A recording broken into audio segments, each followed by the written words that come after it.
Irmãos, graça e paz, boa noite.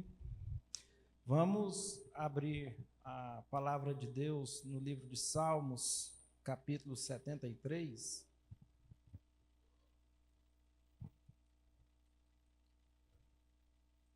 Salmos, capítulo 73.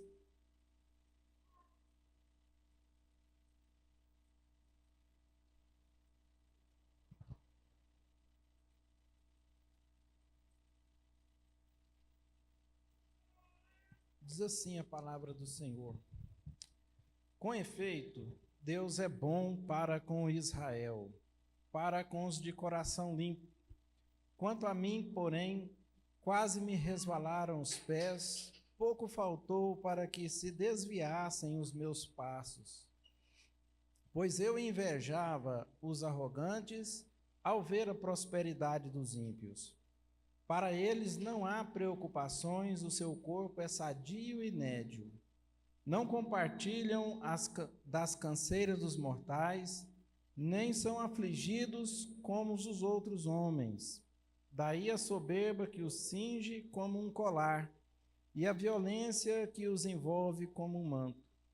Os olhos saltam-lhes da gordura, do coração brotam-lhes fantasias, motejam e falam maliciosamente, da opressão falam com altivez. Contra os céus desandam a boca e a sua língua percorre a terra. Por isso, o seu povo se volta para eles, e os tem por fonte de que bebe a largos sorvos. Diz: como sabe Deus? Acaso há conhecimento no Altíssimo? Eis que são estes os ímpios, e sempre tranquilos aumentam as suas riquezas. Com efeito, inutilmente conservei puro o coração e lavei as mãos na inocência, pois de contínuo sou afligido, e cada manhã castigado. Se eu pensar em falar tais palavras, já aí teria traído a geração de teus filhos. Em só refletir para compreender isso, achei muito pesada tarefa para mim. Até que entrei no santuário de Deus e atinei com o fim deles. Tu certamente os pões em lugares escorregadios e os fazes cair na destruição. Como ficam de súbito assolados, totalmente aniquilados de terror. Como ao sonho, quando se acorda, assim, ó Senhor, ao despertares, desprezarás a imagem deles. Quando o coração se me amargou e as entranhas se me comoveram, eu estava embrutecido e ignorante. Era como um irracional à tua presença. Todavia estou sempre contigo, tu me seguras pela minha mão direita. Tu me guias com o teu conselho e depois me recebes na glória. Quem mais tenho eu no céu? Não há outro em que eu me compraza na terra. Ainda que a minha carne e o meu coração desfaleçam, Deus é a fortaleza do meu coração e a minha herança para sempre. Os que se afastam de ti, eis que perecem. Tu destrói todos os que são infiéis para contigo. Quanto a mim, bom é estar junto a Deus. No Senhor Deus ponho o meu refúgio para proclamar todos os seus feitos. Amém? Obrigado, Senhor, por esta palavra. Fala conosco nesta noite, em nome de Jesus. Amém. Amados, quando fui convocado para trazer a mensagem de hoje, eu confesso perante a igreja que há alguns meses ouviu-se em minha mente a seguinte voz: a injustiça prevaleceu. E eu comecei a ruminar esta palavra no meu coração de que a injustiça havia prevalecido. E, voltando os olhos para a palavra de Deus, é um salmo que nós conhecemos. Quantas mensagens nós já ouvimos nestes salmos? Mas a palavra de Deus, ela se renova a cada manhã, e a palavra de Deus veio ao meu encontro como um remédio para extirpar da minha vida, da minha mente, esta palavra, esta voz que estava dizendo que a injustiça havia prevalecido. E nós sabemos, meus irmãos, que os salmos, eles são uma coletânea de hinos de Israel. E nós sabemos que, através da música, eu pelo menos penso assim, que a música é uma excelente forma de doutrinar, de ensinar verdades para as pessoas, né? Então, os salmos nos ensinam primordialmente a celebrar a soberania de Deus. Quando o sol brilha, mas também quando não nos dão palavras para clamar, quando as trevas parecem não passar. Então, somos chamados a celebrar a soberania de Deus quando está tudo bem, quando o sol está brilhando, mas também quando as trevas parecem não passar. Os salmos validam a nossa humanidade diante do Senhor. Por exemplo, nós temos um salmo muito conhecido, o Salmo 23. Quantos aqui não costumam olhar ou se lembrar das verdades imutáveis da palavra de Deus contidas no Salmo 23? Por que não falarmos também do Salmo 51, que é aquele salmo que Davi compôs quando ele se arrependeu do pecado, do terrível pecado que ele havia cometido?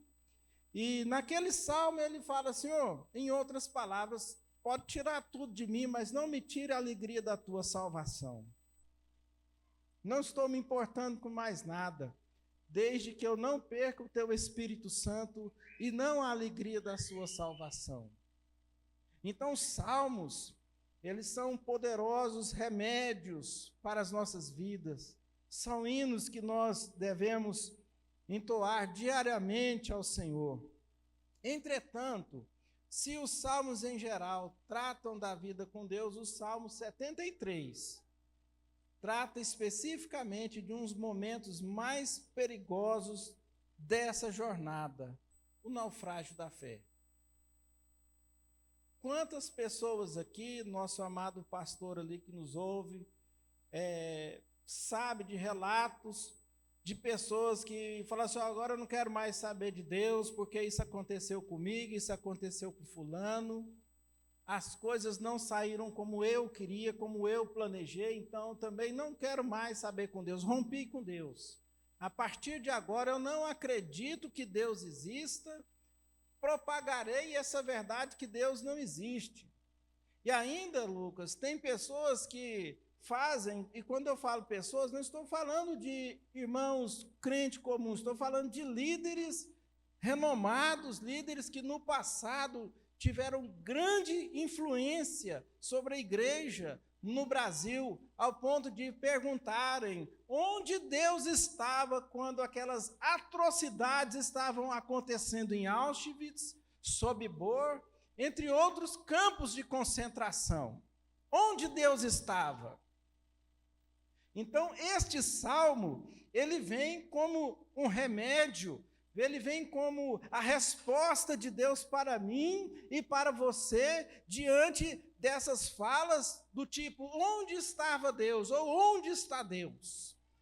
Então, este salmo abre o terceiro livro do Saltério e nos apresenta Asaf, um líder de louvor, um homem do fronte, um homem ali da linha de frente da religião de Israel, um religioso que subitamente se vê paralisado por uma crise interior e insuportável. E qual que era o problema de Asaf? O que foi que ele viu assim que lhe causou muito transtorno? A prosperidade dos ímpios. No verso 2, irmãos, para a gente começar a adentrar no texto, diz assim, quanto a mim, porém, quase me resvalaram os pés, pouco faltou para que se desviassem os meus passos. Verso 3, pois eu invejava os arrogantes. Meus irmãos, Eu sei que às vezes é complicado para a gente compreender por que aquela pessoa que não teme a Deus, por que aquela pessoa que não leva os mandamentos, a lei de Deus em consideração, prospera, vai de vento em popa, e quando eu, você, nós estamos ali lutando, batalhando, quem sabe para pagar uma fatura, ou para poder oferecer um conforto a mais para a família, aí nós podemos perceber que o corrupto vai tudo bem para ele, é homenageado, é premiado, tem medalhas, etc., e nós ficamos aí deixando certas vozes, como aconteceu comigo, mas a injustiça prevaleceu. Ué, onde está Deus? O camarada está fazendo isso e aquilo, e está tudo bem. O senhor não está vendo, não, Deus? Somos levados a esses questionamentos, mas a palavra de Deus nos mostra que neste salmo, o problema de Asaf não era a ausência de Deus, mas a aparente injustiça de Deus, ou a aparente letargia, Deus não está fazendo nada, Deus está muito quieto, Deus está calado, será que Deus não vai tomar providências? Talvez nós, como Asaf, já fizemos em algum momento tais afirmações, tais questionamentos, mas Asaf ainda olha para o mundo e vê um contraste que fere a sua alma. Talvez fira a nossa alma que hoje também. Que primeiro o ímpio, próspero, arrogante e saudável. Segundo, o justo, sofredor, castigado e aflito. Talvez nós verifiquemos isso todos os dias. O ímpio voa e a gente batalha ali. No rastejo, se eu estivesse hoje no quartel, eu ia falar, talvez rastejando no asfalto quente, né? Então, meus irmãos, Asaf entra em uma crise de porquês.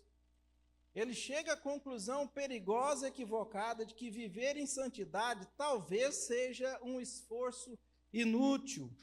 E esse salmo é o salmo da honestidade brutal. Então, nós podemos extrair desse salmo algumas lições que eu desejo compartilhar com os irmãos aqui nesta noite de forma bem sucinta. A primeira lição que eu desejo compartilhar, a miopia da comparação.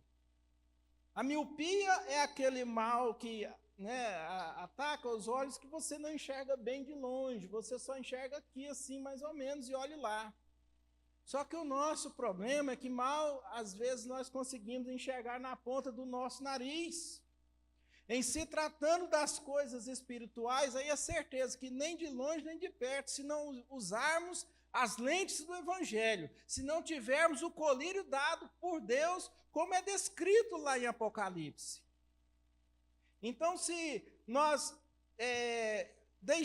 aceitarmos a miopia da comparação, vai acontecer conosco o que aconteceu com Asaf.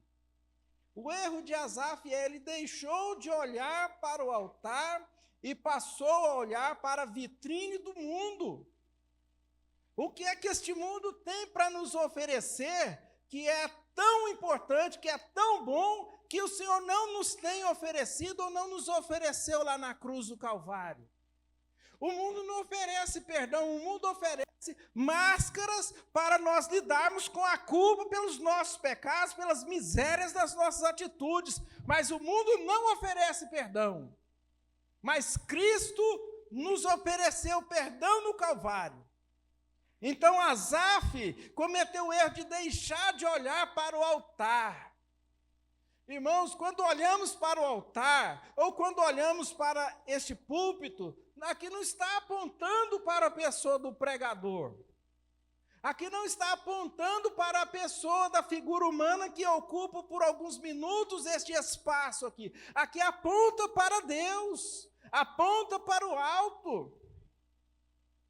Então, quando nós olhamos para o altar, nós temos que olhar e verificar, fazer esse exercício de olhar para o altar e acima, porque Deus está acima de todas as coisas.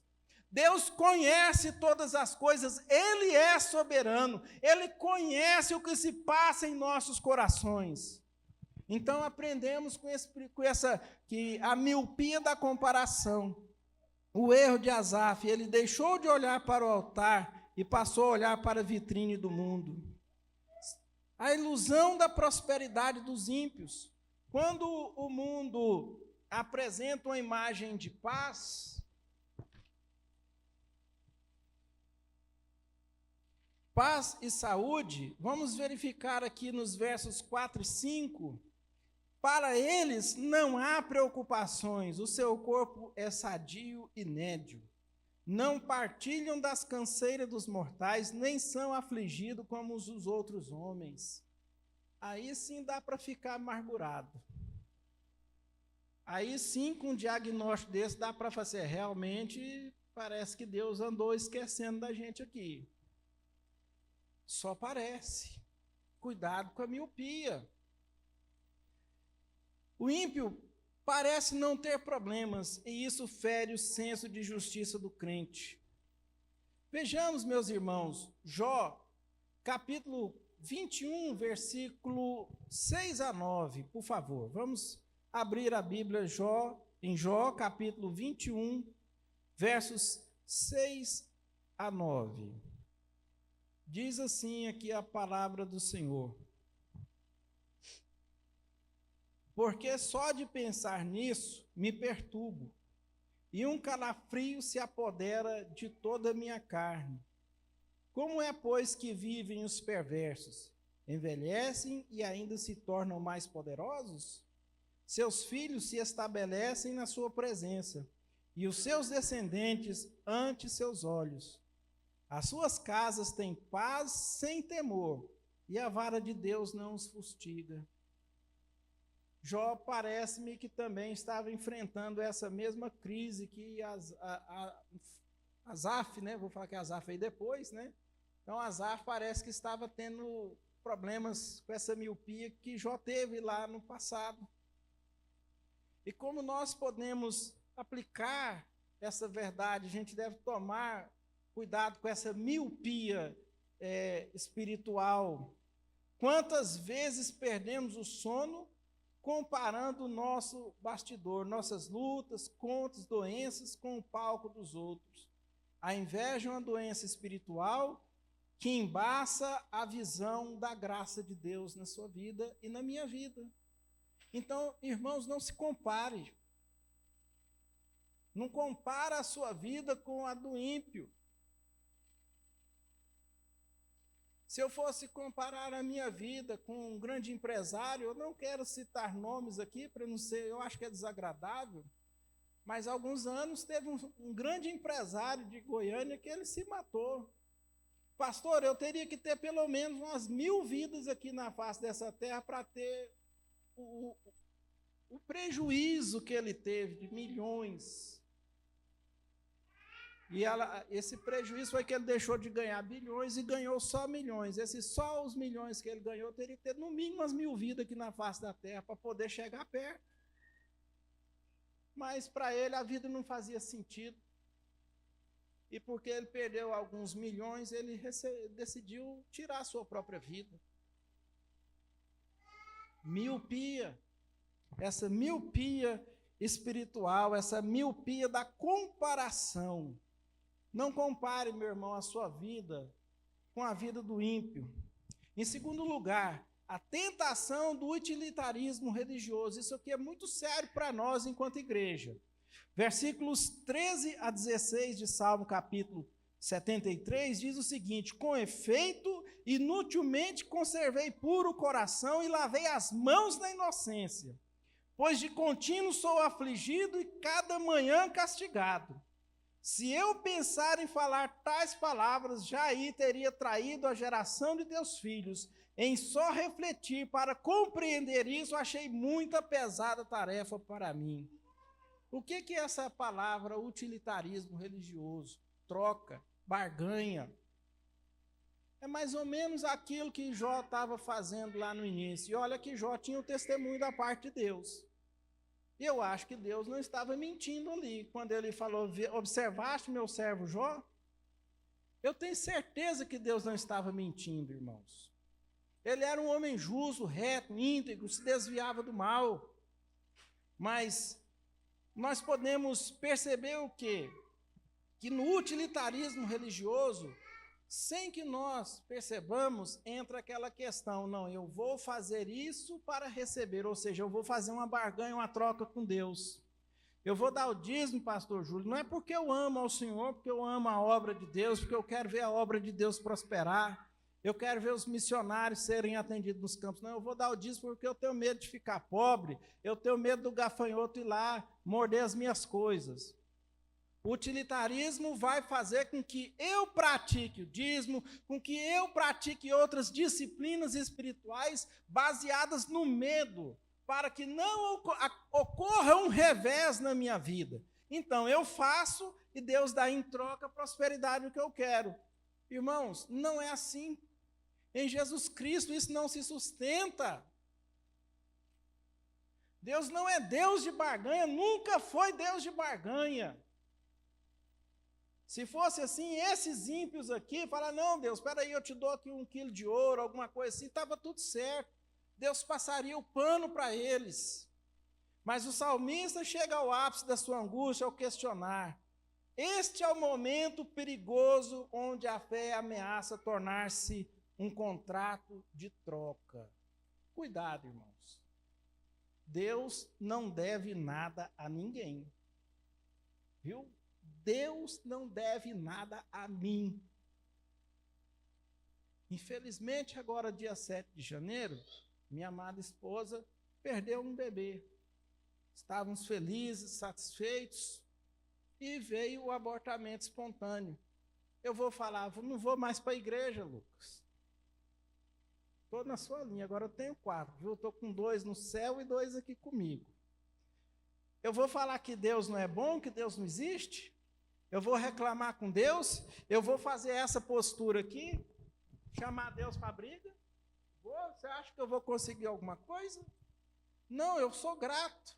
Porque graças a Deus, eu conheço um pedacinho da soberania de Deus e Deus não me deve nada. Deus não me deve satisfação, porque Ele permitiu isso acontecer. Eu tenho que agradecer a estar com Ele. Está melhor com Ele do que comigo. Não vou abandonar a obra, não vou deixar a obra, não vou ficar tudo que é pregado questionando, se é mentira, isso não acontece, Deus não faz isso. Não, eu sou grato a Deus. Eu não vou tirar os meus olhos do altar. Se o justo sofre e o ímpio prospera, para que servir a Deus? A dor de Asaf era intelectual, mas também profundamente emocional. Como podemos aplicar esta verdade? O cristão não está isento de sofrimento só porque é crente. O sofrimento é uma escola onde Cristo é gerado em nós. Colossenses 1:27 diz, Cristo em vós, esperança da glória. Foi lido aqui, meus irmãos, Filipenses 13. Eu quase pedi para a irmã, não lê não, muda, para não contar a mensagem, né? Mas graças a Deus ela foi só no 13. Ela não sabia, tá, irmãos? Eu iria fazer menção desse texto hoje. Mas Filipenses diz o que para nós? Digo isto não por causa da pobreza, porque aprendi. Guarde essa palavra, irmãos. Aprendi, usar razão, mas não é uma razão meramente humana, não. É uma razão iluminada pelo Espírito Santo. Não é uma razão divorciada do entendimento espiritual que Deus nos dá na leitura da sua palavra e lá no nosso quarto, quando nós oramos, buscamos a face dele, quando principalmente congregamos. Então, diz aqui, porque aprendi a viver contente em toda e qualquer situação. Tanto sei estar humilhado, como também ser honrado. De tudo e em todas as circunstâncias, já tenho experiência tanto de fartura como de fome, assim de abundância e de escassez. O nosso versículo preferido: posso todas as coisas naquele que me fortalece. Aprendi a estar contente. Acontece isso comigo, acontece isso com o irmão, não é porque Deus é sádico, tem prazer no nosso sofrimento. Não. Ele quer que nós aprendamos o contentamento. Ele quer que nós aprendamos a vida modesta, a vida piedosa, a vida focada, centrada na pessoa e obra de Jesus Cristo. E não a vida que só enxerga o próprio umbigo, as próprias necessidades, mas uma vida que é capaz de se identificar com a dor do outro, que é capaz de oferecer um socorro ao irmão, quem sabe até meter a mão no bolso para ajudar de alguma forma. Deus quer tirar o nosso foco do nosso umbigo e colocar nele, na sua palavra. Como nós podemos aplicar, queridos? O cristão não está isento de sofrimento só porque é crente. O sofrimento é uma escola onde Cristo é gerado em nós e aprendemos a nos desmamarmos deste mundo. Você é filho e não bastardo. Você tem um pai. Você não é filho de chocadeira. Desculpe a força da expressão. Você tem um pai que zela pela sua vida. Você não está aleatório neste mundo. Em terceiro lugar, a mudança de mente ocorrida no santuário. Aqui é importante para nós, irmãos. Este é o divisor de águas do Salmo 73, versículos 17 a 20, nós podemos verificar como essa mudança ocorreu na vida de Asaf. Ele achava pesada a tarefa só em refletir, só em considerar, até que entrei no santuário de Deus e atinei com o fim deles. Talvez o início do ímpio seja bacana, durante a corrida seja bom demais, mas e o final? E quando o pulmão se esvaziar de ar? Como será? Como vai ficar a situação? Até que entrei no santuário e atinei com o fim deles. Tu certamente os põe em lugares escorregadios e os fazes cair na destruição. Como ficam de súbito assolados e totalmente aniquilados de terror. Como ao sonho quando se acorda, assim, ó Senhor, ao despertares, desprezarás a imagem deles. O dinheiro é muito bom, é sempre bem-vindo. Talvez ele possa, em alguma medida, nos proporcionar segurança, conforto, satisfação de algumas necessidades. Mas, como diz o reverendo Hernandes Dias Lopes, que eu gosto muito de ouvi-lo, o dinheiro é um ótimo empregado e péssimo patrão. O dinheiro é um ótimo empregado, mas é um péssimo patrão. Precisamos, não vou ser maluco de falar que a gente não precisa, mas o fim deles é caminho escorregadio. Então, meus queridos, a perspectiva de Asaf muda do agora para o fim. Ele tira os olhos aqui do plano horizontal, meramente humano, falando das canseiras, das fadigas debaixo do sol, e passa para olhar para Deus. Entender que não é só aqui que a nossa vida acontece. Ele compreende que a prosperidade dos ímpios é um terreno escorregadio e que a queda deles é súbita e definitiva. Não se isole, quero aplicar isso, irmãos, não se isole dos irmãos, da igreja, da sua congregação. Olha, está difícil, tá, mas eu sei que lá na sua congregação tem alguém que você gosta, tem alguém que te ama também. e que você pode, pelo menos, pedir uma oração. Se eu ficar isolado na minha casa, não vai adiantar. Eu reafirmo o que eu disse aqui uma vez. Eu já fui aquele crente que falava, não, eu vou na igreja não é por causa do homem, não, vou por causa de Deus, pastor Júlio. Santarrão, farsa. Eu tenho que vir à igreja, é por causa do meu irmão que está ao meu lado. Porque se você ler todas as cartas de João, você vai ver que Deus quer ser amado é nele. Deus não quer ser amado nesse móvel de madeira, não. Deus quer ser amado em você, em mim. Então, por isso que quando eu venho à igreja, eu tenho que vir para dar um abraço no irmão, para falar, eu estou com saudade de você. Desculpa, eu não sei o seu nome, não lembro mais o seu nome, mas conta comigo, pelo menos em oração. Nós temos que romper com essa bolha de achar, não, eu estou aqui por causa de Deus, não é por causa do homem, não, eu estou aqui por causa do irmão mesmo. Estou aqui por causa do pastor Júlio, da nossa pastora, dos irmãos aqui do louvor, de vocês que estão aí nos ouvindo, porque Deus quer ser amado em vocês. Deus quer que eu ame a Ele na vida de vocês. Hebreus 10, 25, já estou partindo para a conclusão.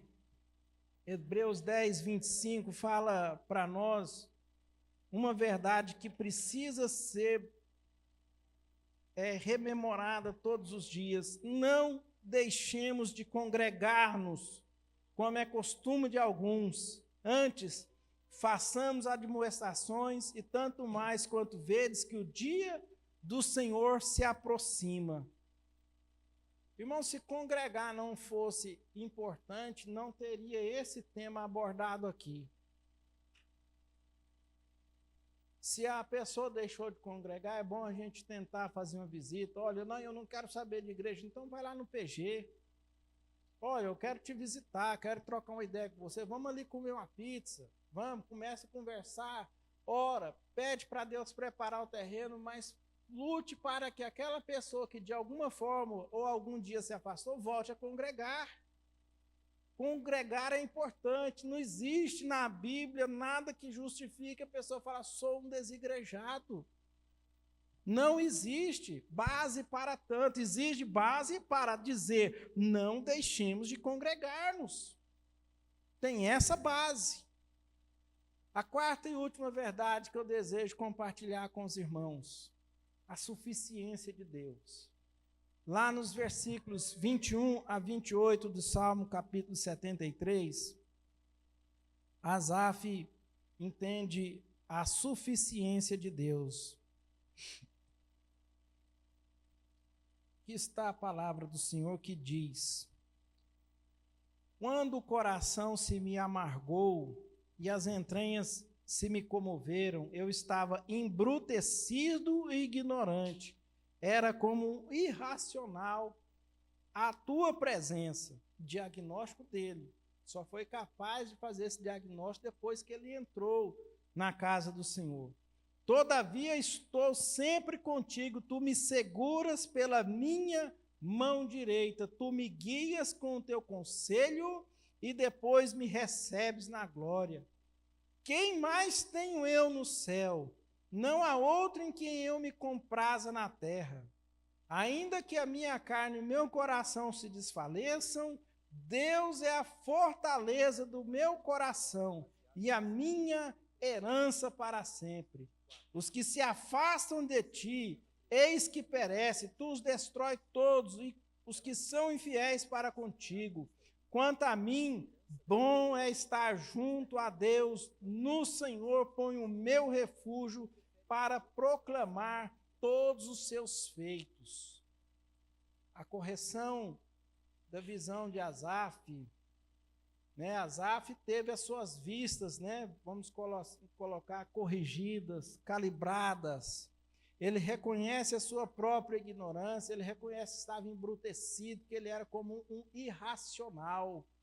Ele conclui que, independentemente das circunstâncias externas, Deus é a sua porção. Você, irmão e irmã, tem concluído isso, que Deus é a sua porção? você é capaz hoje, fazendo um autoexame, de chegar à conclusão, não, Deus é a minha porção. Eu estou nessa escola aí para poder falar isso todos os dias da minha vida. Estou na escola. Não vou falar que não estou. Estou lutando. A frase, citada lá no verso 25, quem mais tenho eu no céu, resume o entendimento correto que devemos ter de que a nossa maior recompensa não são os dons de Deus, mas o próprio Deus. Sabe qual é o resumo disso? Deus é melhor do que as suas bênçãos. Novamente aqui a teologia da prosperidade cai. Porque Deus é melhor do que as suas bênçãos. Deus é melhor do que as fazendas lá. Deus é melhor do que as riquezas. Davi atestou isso. Nós também podemos atestar da mesma forma. Deus é melhor do que as suas bênçãos. Para finalizar, irmãos, o verdadeiro sucesso do cristão não é medido pela ausência de crises ou pelo acúmulo de bens, mas pela presença restauradora de Deus, que nos sustenta quando nossas forças se esgotam. O crente que possui a Deus como sua porção tem um tesouro que a traça não rói e a instabilidade do mundo não pode confiscar.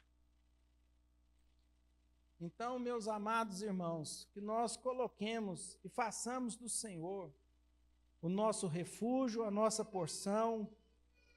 Deus é a nossa herança. E algo que eu desejo falar para vocês.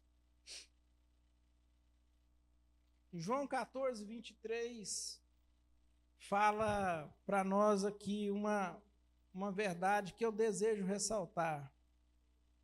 Se o inimigo fala para você que você não está valendo nada, a palavra diz, respondeu Jesus, se alguém me ama, guardará a minha palavra. E meu Pai o amará e viremos para ele e faremos nele morada. Então você, o seu corpo, a sua vida, tudo que diz respeito a você é do interesse de Deus. Você pode falar assim, mas eu não tenho nada. Me permita um rápido comentário, pastor Júlio. Há alguns anos eu estava em jejum, em oração, estava começando na carreira, começando a buscar uma experiência com Deus. Eu estava lá no Mendanha, orando, jejuando ali, chega um presbítero lá para mim, foi aproximando. Pai do Senhor, irmão, Pai do Senhor. E conversa vai e vem, de repente ele me solta aquela flechada do inimigo, bem no meio do meu coração. Você vale o que você tem. Olha, porque se você for um cara rico, você chega na igreja, o pastor, em um mês já te coloca de diácono, com 6 meses você já é um presbítero, está sentado lá na frente com a carteirinha da convenção tal, e com 1 ano, 3 anos, você já é um evangelista, já vai para os eventos aí de avivamento, mas se você tiver dinheiro, agora, se você chegar lá, meu amigo, nem os carros você consegue olhar, você vale o que você tem. Eu comecei a fazer o link, com aquela flechada, bom, minha conta nem conta no banco eu não tenho, então se eu não tenho conta no banco, também não tem cartão de crédito, não tem talão de cheque, se eu não tenho nada disso é porque eu também não tenho salário. Então, não vale nada. O que eu estou fazendo aqui? Deus não me ama. Eu não sei explicar para vocês, irmãos, mas eu ouvi a voz de Deus falar assim comigo, depois que esse presbítero, enviado não sei por quem, foi lá me dar essa flechada do inimigo. Não sei explicar para vocês, mas eu ouvi dentro da minha cabeça a seguinte frase: que história é essa de que você vale o que você tem? Quem te falou isso? Você vale o sacrifício de Cristo lá na cruz. Você foi comprado, e comprado por bom preço. Você não foi comprado por moeda de ouro, você foi comprado pelo sangue de Jesus, que é a única moeda que é aceita no céu. que paga a minha e a sua dívida diante de Deus. Não sei explicar, mas eu recebi essa chacoalhada de Deus dentro da minha cabeça. E eu passei a acreditar nisso, que realmente o meu valor não está fiado naquilo que eu possuo ou deixei de ter, mas está fiado naquilo que Jesus Cristo fez na cruz do Calvário. Então, se alguém falar para você, em nome de Jesus, irmão e irmã, que você vale o que você tem, você repreende, você manda assim, ó, cala a boca, demônio. A Bíblia diz que o meu valor está naquilo que Cristo fez por mim na cruz do Calvário. Manda calar a boca em nome de Jesus. Não aceite. Não se compare com o ímpio. Se compare com o que Deus quer que você se compare, com a palavra dele. Amém?